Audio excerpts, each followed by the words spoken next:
معزز سامعین و ناظرین، السلام علیکم ورحمۃ اللہ وبرکاتہ۔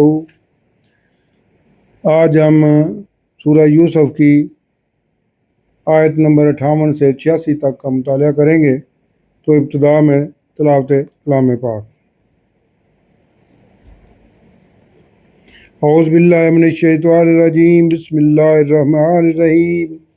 وجاء اخوات یوسف فدخلوا علیہ فعرفهم وهم له منکرون ولما جهزهم بجهازهم قال ائتوني بأخ لكم من أبيكم ألا ترون أني أوفي الكيل وأنا خير المنزلين فإن لم تأتوني به فلا كيل لكم عندي ولا تقربون۔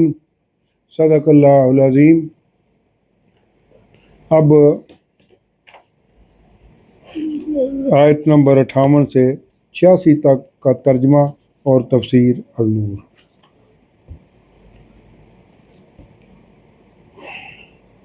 اب 7 سال یوسف علیہ السلام نے اناج کا کافی ذخیرہ کر لیا اور اسے محفوظ بھی کر لیا تاکہ اناج ضائع ہونے سے بچ جائے۔ اب قید سالی کے حالات و واقعات کا ذکر ہے جب دور دراز سے اناج لینے والے لوگ مصر کی طرف بادشاہ کے دربار میں آنے لگے تھے، اور اسی طرح یوسف علیہ السلام کے بھائی بھی مصر آئے اور آپ علیہ السلام کے سامنے حاضر ہوئے تو آپ علیہ السلام نے انہیں پہچان لیا، مگر وہ بھائی یوسف علیہ السلام کو نہ پہچان سکے۔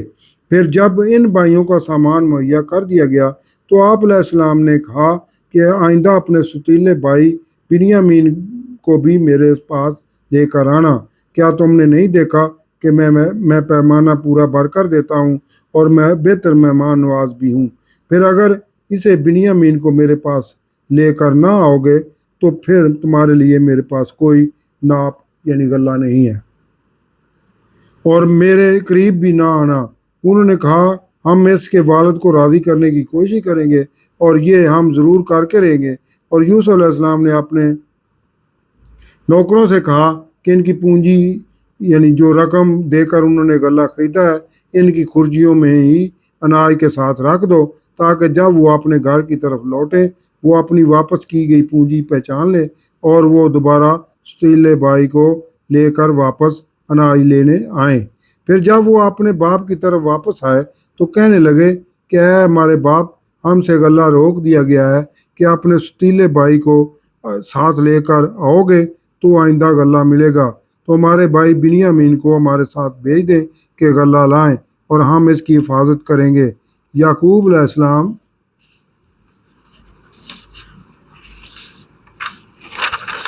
نے اپنے بیٹوں سے کہا کہ کیا اس بنیامین کا بھی میں تم پر ویسا ہی اعتبار کر لوں جیسے اس کے بھائی یوسف علیہ السلام کا تم پر کیا تھا؟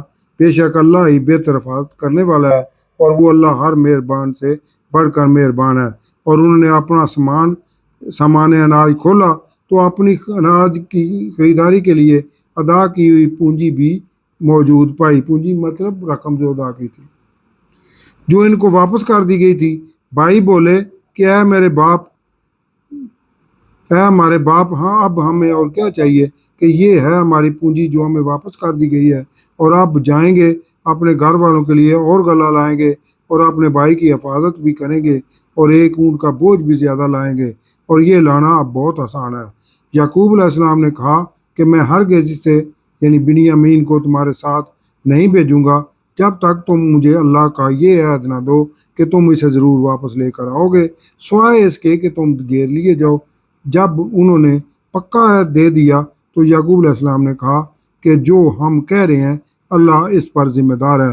اور یعقوب علیہ السلام نے کہا کہ اے میرے بیٹو، تم ایک دروازے سے شہر میں داخل نہ ہونا اور الگ الگ دروازے سے جانا، اور میں تم کو بچا نہیں سکتا اللہ سے، کیونکہ سب اختیار تو اللہ ہی کا ہے، اور اسی پر میں نے بھروسہ کیا ہے اور بھروسہ کرنے والوں کو اسی پر بھروسہ کرنا چاہیے۔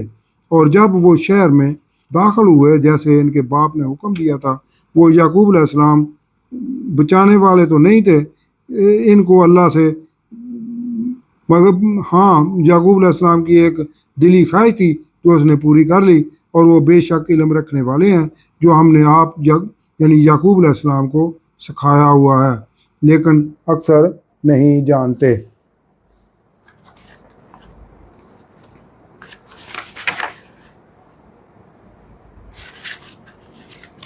اب حضرت یعقوب علیہ السلام اور ان کے بیٹوں اور باقی افراد کنبہ کی فلسطین سے مصر ہجرت کا ذکر کیا جا رہا ہے، اور وہ بھائی جب یوسف علیہ السلام کے پاس گئے،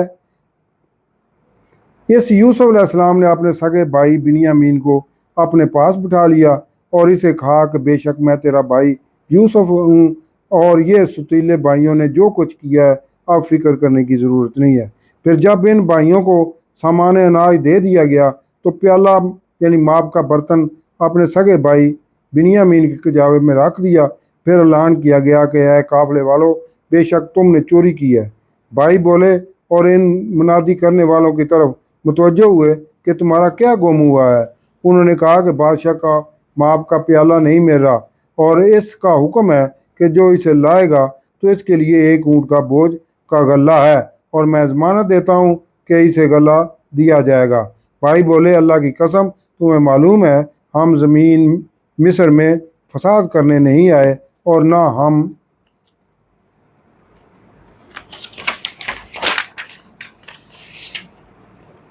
میں سے کوئی چور ہے۔ منادی بولے پھر کیا سزا ہے اس کی کہ اگر تم اپنے اس بیان میں جھوٹے ہو جاؤ؟ بولے اس کی سزا یہ ہے کہ جس کے سامان میں سے پیمانہ نکلے اس کے بدلے میں وہ غلام بنے گا۔ ہمارے ہاں ظالموں کی یہی سزا ہے۔ تو سب سے پہلے باقی بھائیوں کے سامان کی تلاشی لی گئی، سگے بھائی بنیامین کی خرجی سے پہلے۔ پھر اسے ماب کے پیالے کو سگے بھائی بنیامین کی خرجی سے نکال لیا گیا۔ ہم یعنی اللہ نے یوسف علیہ السلام کو یہی تدبیر بتائی تھی، اس لیے کہ قانون میں اسے یوسف علیہ السلام کو حق نہیں تھا کہ اپنے بھائی کو روک سکے، مگر اللہ جسے چاہے درجہ بلند کرے، اور ہر علم والے سے اوپر ایک اللہ علم والا ہے۔ بھائیوں نے کہا کہ اگر اس بنیامین نے چوری کی ہے تو بے شک اس سے پہلے اس کا بھائی بھی چوری کر چکا ہے۔ سچ ظاہر کرنے کی بجائے یوسف علیہ السلام نے یہ بات راز میں ہی رہنے دی اور ان پر ظاہر نہ کی، اور دل میں ہی کہا کہ اب تم نے برائی کی انتہا کر دی ہے، اور وہ اللہ خوب جانتا ہے کہ جو تم جھوٹی باتیں بنا رہے ہو۔ بھائی بولے اے عزیز مصر، اس بنیامین کا ایک بوڑھا باپ ہے، تو ہم میں سے اس کی جگہ کسی کو رکھ لو، بے شک ہمیں آپ علیہ السلام کے احسانات کا احساس ہے۔ یوسف علیہ السلام نے کہا کہ اللہ کی پناہ، ہم تو اسی کو لیں گے جس سے ہمارا چوری شدہ مال ملا ہے، اگر کسی اور کو اس کے بدلے میں رکھ لیں تو پھر ہم کو ظالم کہا جائے گا۔ پھر جب بادشاہ کے انکار سے نا امید ہوئے تو لگ جا کر صلاح مشورہ کرنے لگے۔ بھائیوں میں سے ان کا بڑا بھائی بولا کیا تمہیں علم نہیں کہ ہمارے باپ نے ہم سے اللہ کے نام پر عہد لیا تھا، اور اس سے پہلے یوسف علیہ السلام کے ساتھ بھی کیسی غلطی کر چکے ہیں؟ تو میں تو یہاں سے نہیں جاؤں گا یہاں تک کہ میرا باپ مجھے اس کی اجازت دے یا اللہ کوئی حکم فرمائے، اور اللہ کا حکم سب سے بہتر ہے۔ تم اپنے باپ کی طرف لوٹ جاؤ اور انہیں عرض کرو کہ اے ہمارے باپ، بے شک آپ علیہ السلام کے بیٹے بنیامین نے چوری کی ہے، اور ہم تو اتنی ہی شہادت دے سکتے ہیں جو ہمیں معلوم ہے، اور ہم غیب کے نگہبان نہیں تھے کہ ہم نے تو اس کی حفاظت کا عہد کیا تھا، نہ کہ اس کی چوری کی حرکت کا۔ اور اسی قافلے سے پوچھ لیں جس میں ہم گئے تھے، اور اس قافلے سے بھی جس میں ہم آئے ہیں، اور ہم اس میں بالکل سچے ہیں۔ جب بھائی اپنی بستی میں آ گئے اور تمام معاملہ یعقوب علیہ السلام کو بتایا تو یعقوب علیہ السلام نے کہا کہ تمہارے نفسوں نے تمہیں کچھ بہانہ بنا دیا ہے، تو اب اچھا صبر کرنا ہی ہے۔ قریب ہے کہ ان دونوں بھائیوں کو اللہ مجھ سے ملا دے گا، بے شک وہی علم و حکمت والا ہے۔ اور ان بیٹوں سے منہ پھیر لیا اور کہا ہائے افسوس یوسف علیہ السلام کی جدائی پر، اور رو رو کر ان یعنی یعقوب علیہ السلام کی آنکھیں سفید ہو گئیں، یعنی آنکھوں کی بنائی جاتی رہی، اور آپ علیہ السلام افسردہ ہی رہنے لگے۔ بیٹوں نے کہا اللہ کی قسم، آپ علیہ السلام ہمیشہ یوسف کی یاد ہی کرتے رہیں گے یہاں تک کہ اپنے آپ کو ہلاک کر لیں گے۔ یعقوب علیہ السلام نے کہا کہ میں تو اپنی پریشانی اور غم کی فریاد تو اللہ ہی سے کرتا ہوں، اور مجھے اللہ کی شانیں یعنی اختیارات معلوم ہے جو تم نہیں جانتے۔ صدق اللہ العظیم۔